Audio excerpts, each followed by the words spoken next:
to President Joseph Biden from John Cameron Weaver, Rosamond, California. Afternoon, Mr. President. It's 2:35 in the afternoon of a Wednesday, the 11th, October 2023.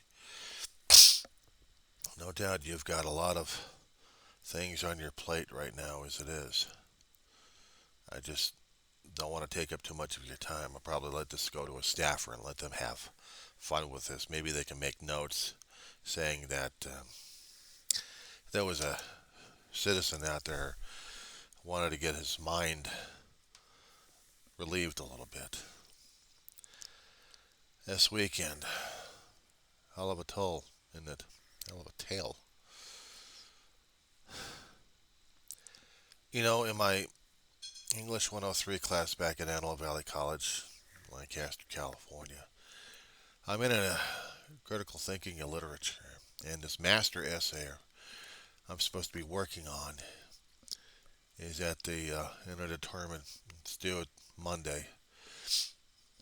Something about moral changing into amoral, and it's like trying to figure out behaviors or something like that we're dealing with that has changes of attitudes left and right. I happen to pick on it mental health because not just in general, but because of personal history with it, family history, and I thought it would strike home more, and I would be able to write something inspiring in an essay that my instructor would appreciate. And then we had to have hummus do the deed on Israel.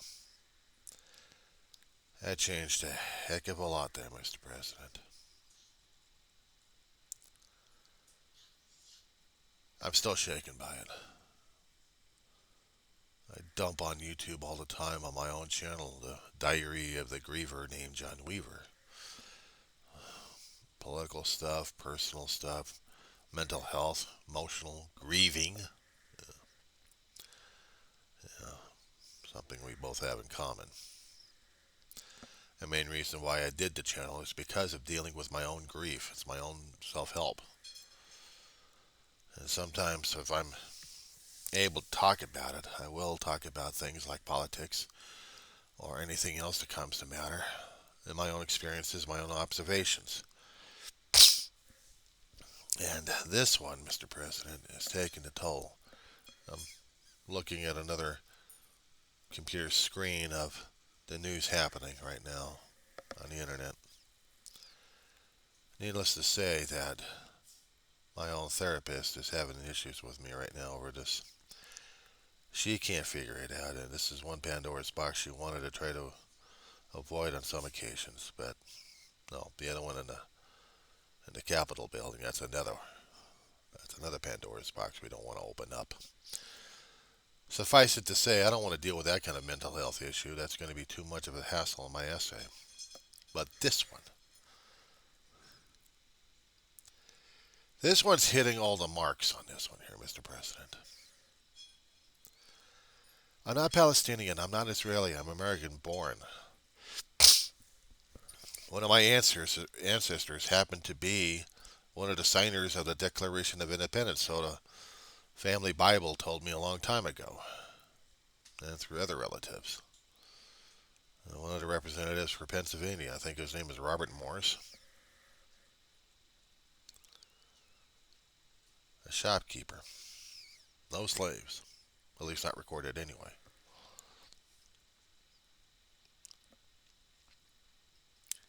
In community college, and I'm only 57 years old, I've been at the damn thing for about 7 years or more. I have read a lot of political science, history, and my major is supposed to be English. But even in literature is something that we study and understand because literature gives us the world and the viewpoints of the author. But in this particular essay, I'm doing a slaughter job in this one. How do you put in a cyclic, multi-generational hatred towards each other in an essay that deals with mental health and be expected to make it sound like it's intelligent? When I can't even understand what the Sam Hill's going on in the Middle East to find out why. And it's multi-generational. It's cyclic. It cannot be reversed. No matter how many times we keep trying to do the diplomatic route, it just never seems to ease. If I was going back into the Bible and using it as literature fact instead of the spiritual, and looking at it in a historical viewpoint, like I've been educated back into college on this one, I can see the starts of it and how it kept going and going and going. It's like a constant ripple effect. Mr. President, have you ever seen a Japanese Zen garden? You probably have. Most peaceful place you can actually sit in and just contemplate. I have that image in the back of my head. I have cause that has effect and how the ripples usually affect everything. And yet the ripples would bounce off of different things to affect more and more and more. And the more they keep bouncing, sometimes they do pick up energy.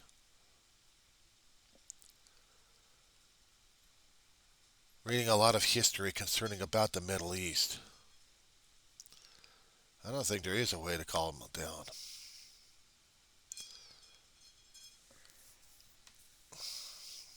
Hate is taught one way or another, either by observing or having it happen to you. I remember there was this Mandy Patinkin song a long time ago. Something about children who will listen. I saw that concert on PBS decades ago. I even got part of it on YouTube. It's also buried in a DVD, actually in a CD somewhere I got around here.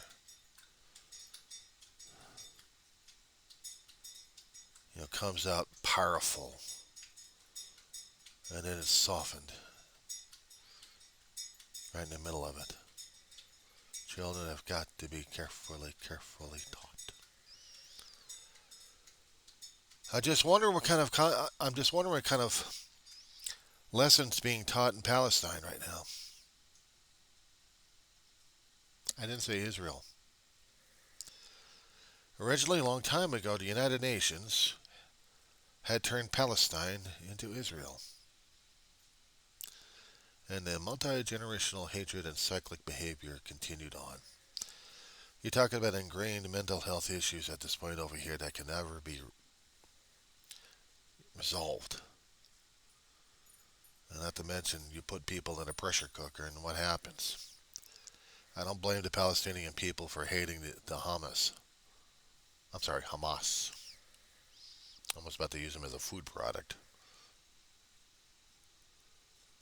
They don't like them, but they feel powerless because they don't have the ability to get rid of these guys. And now the Israelis are going to be turning their own jail cell. Basically, that's what Gaza is basically a jail cell. Just for being there. Because Hamas is using it. Shall I say hummus? Might as well be a bad food source. It's soured. But it is souring. It is souring.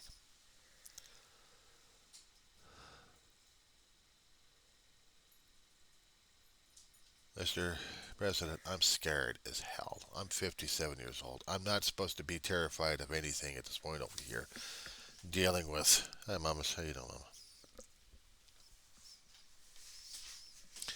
Show you something.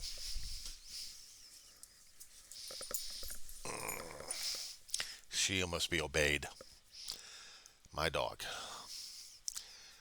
She's older than I am. In human years, she's about 19, almost 20. But in dog years, she's an elder that has to be obeyed and gently coddled. And she's also psychotic, too. I'll get you out in a minute, mamas. I'll take you in a minute. My life and my world. You guys actually looked and scrubbed the video. You'll also notice that there's a cabinet with some pictures on it. My mother back in 2013, and my big brother, and my only brother, 2018. Yeah. Yeah. Believe me, we share it. We share it. You still have. Hold on to them, cherish them, and hug the living crap out of them, Mr. President. Those are my only two family. No, except for my dog. That's the only surviving member. Everybody else pretty much black sheep to me. Imagine being black sheep in a country that was supposed to be your own, and then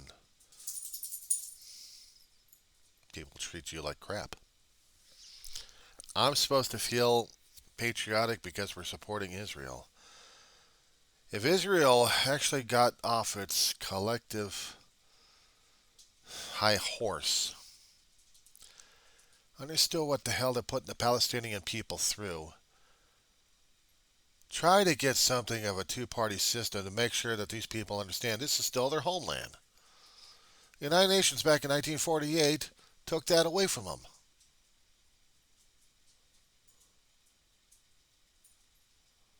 I know the Jewish nation had suffered a great deal. Yeah, history. One can study history and understand and try to figure this stuff out. Unfortunately, some of our citizens here have a problem concerning about learning issues. I ain't siding with Hamas.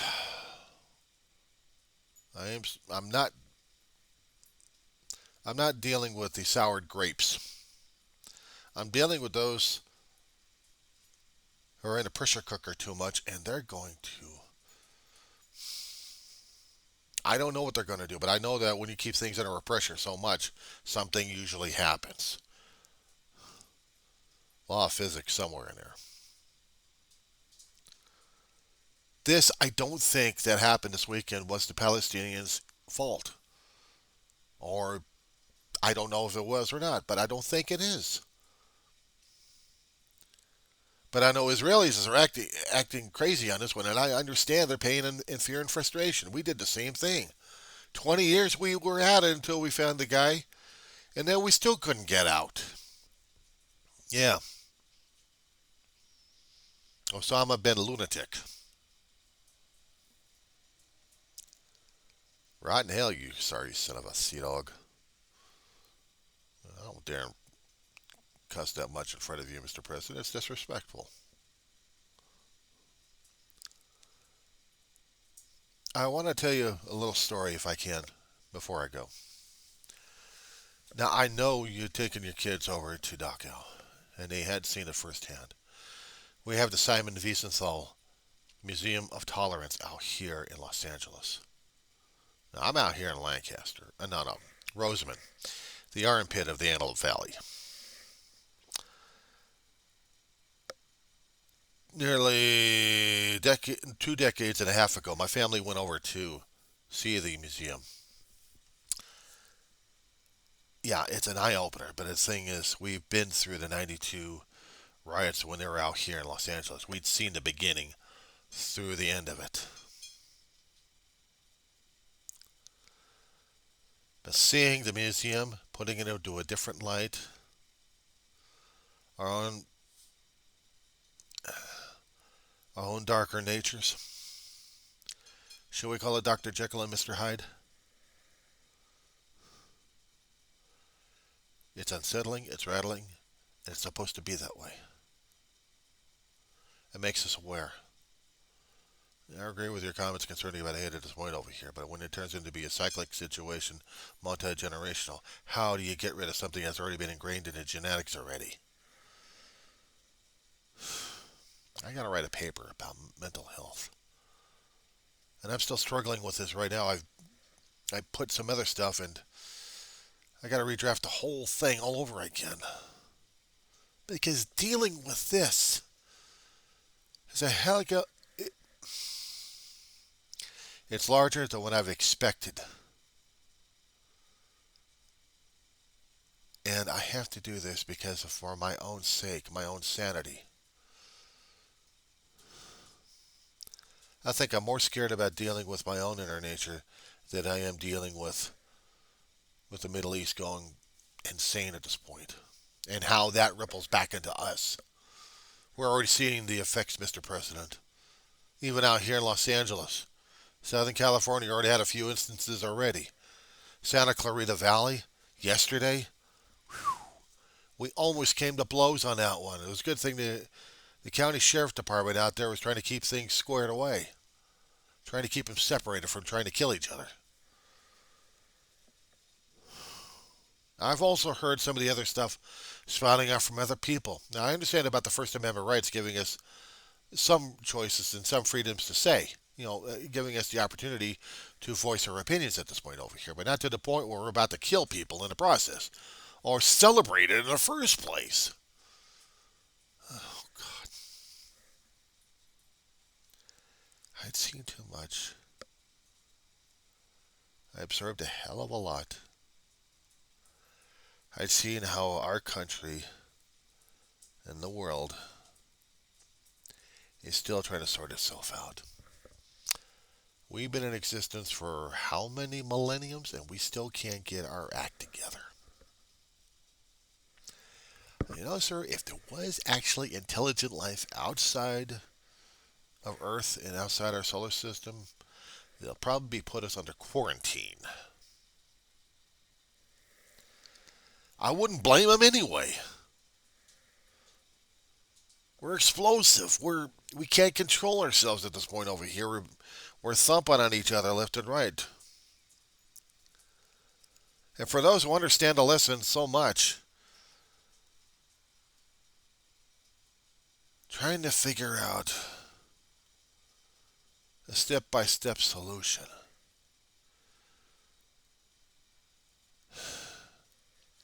It's going to take a hell of a lot longer for us to get into a point where we can actually be part of the universe or part of the community out there.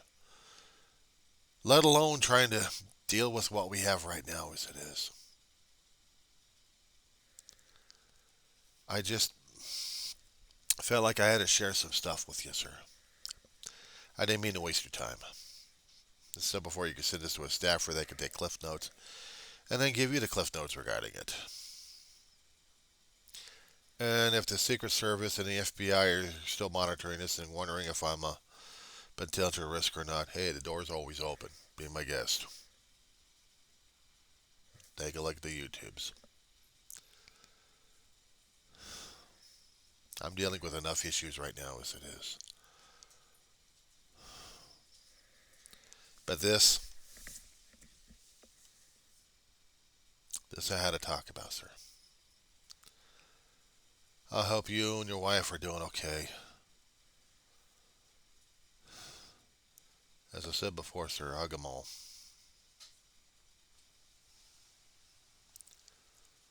When you do, or if that time comes and you're the only one standing and everyone else is gone, now you know the level I'm at.